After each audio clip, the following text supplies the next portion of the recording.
there are numerous factors that we take into consideration when coming up with rates and looking at our costs, how to structure things.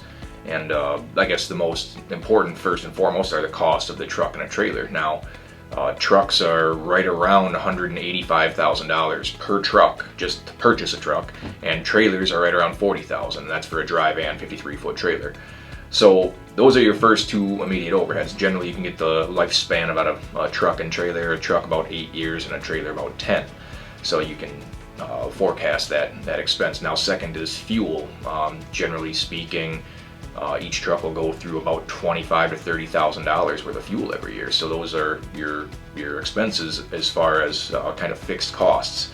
Now you have to pay the driver, certainly. The driver is going to make roughly $100,000 a year, so you got to custom for that.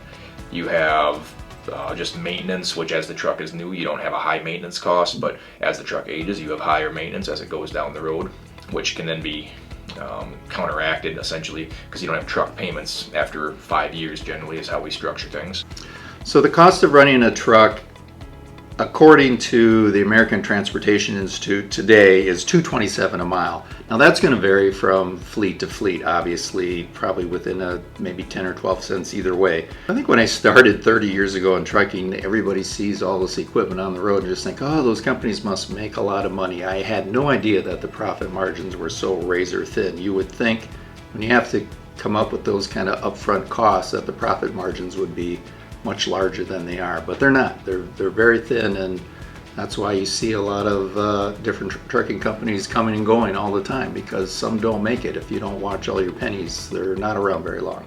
The profit margin for trucking companies is only about 3%. That's very, very minimal. Companies throughout the entire industry are a very, very low profit margin. There's fierce competition for work that's can be very difficult sometimes, but that's just the way it's been forever. If you have too high of a margin, generally shippers will find somebody else that can do it for cheaper, and that forces you to lower your rate and just forces a very marginal margin